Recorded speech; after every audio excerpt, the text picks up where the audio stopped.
Charting Toward Intimacy covers mature topics. Listener discretion is advised. Charting Toward Intimacy covers mature topics. Listener discretion is advised. Hey there, welcome to Charting Toward Intimacy, where we're expanding the natural family planning conversation. I'm your host, Ellen Holloway.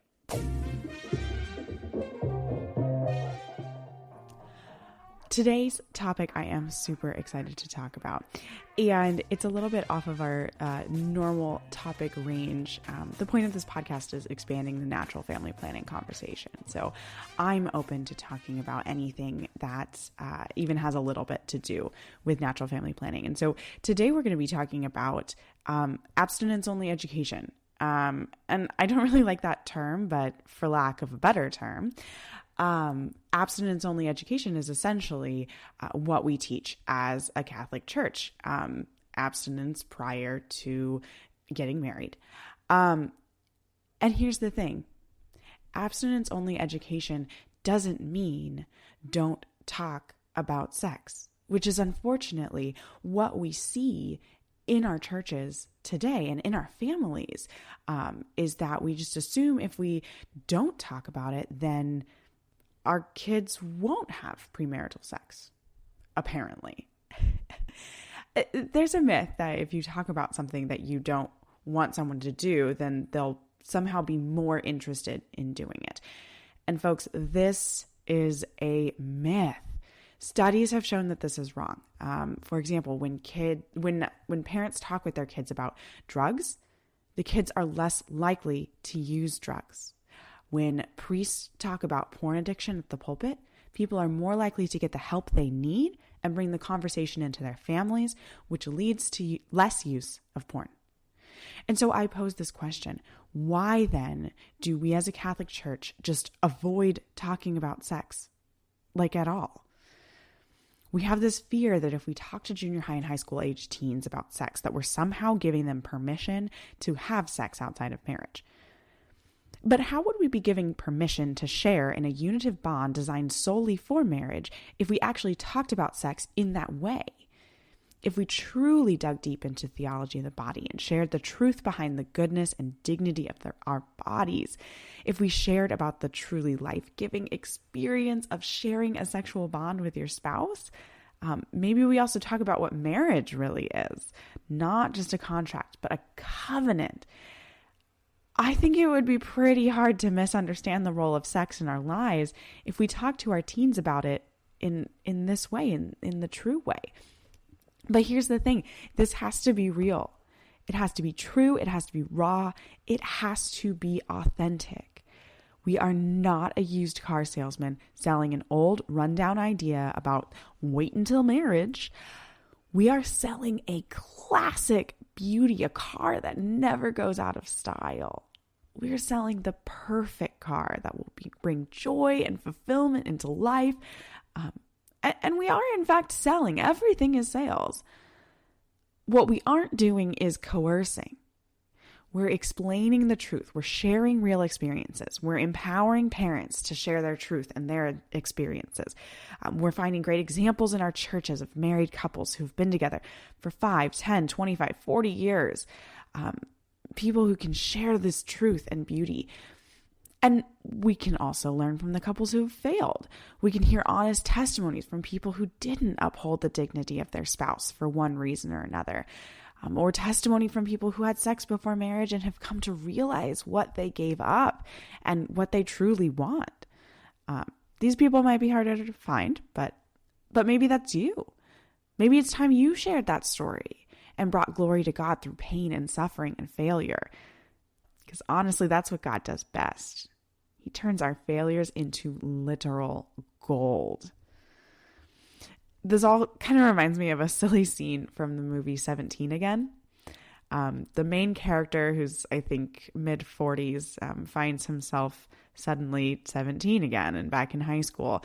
And he's in health class and the teacher is passing out condoms.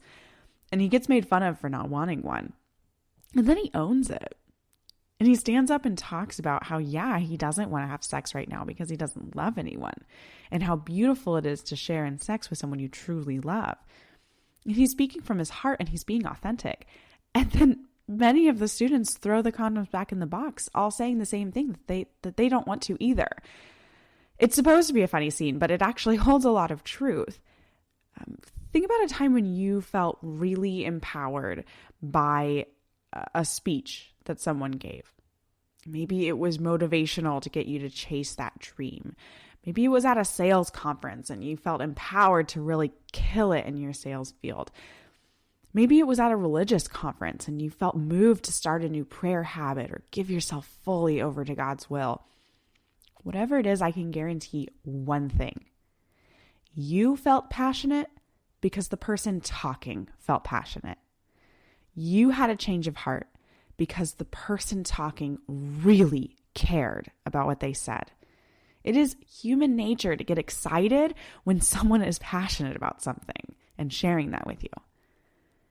And that is the exact passion and care we need to bring to this conversation with our teens, whether we have actual teen children or the teens that we come into contact with in our churches and our lives.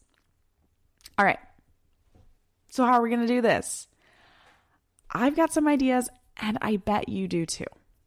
Unfortunately, I don't have you on the podcast with me. I just have me today. So here's what I propose. I'm going to share my ideas and so are you. Head over to Instagram, send me an email, tell me your ideas for changing this culture of being silent about sex in our churches, and we'll do a follow-up episode, or I'll share them on social media, or we'll figure something else out. All right, so here you go.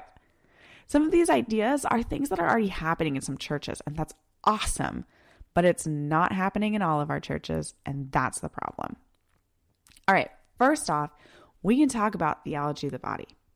There are so many great resources that are specifically created for different age groups, and they're fabulous. Theology of the Body Institute has a great program starting with some preschool books and then a curriculum starting in kindergarten, going all the way up through high school. If you have children or teens, introduce these programs into your family life. Swap out family game night once a month for family theology of the body night and work through the curriculum together. Buy in with another family if the cost is too high and share the books back and forth.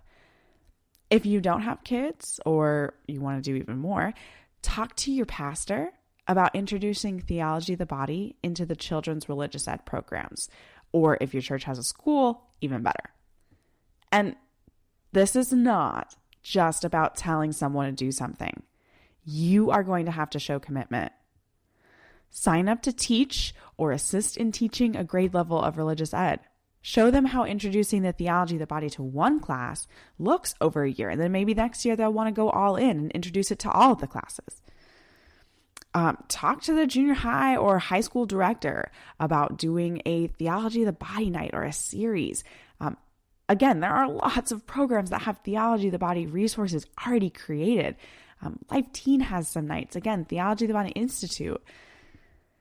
And now, while you are sitting in the office of your youth minister, talk about doing a marriage night about the sacrament. Offer to help. Let me repeat that. Offer to help. This is not about just telling people what to do. This is about stepping up to the plate and making a change. You have a job to do. Find married couples to give true, honest testimonies. Talk about sex, married sex, and how great it is.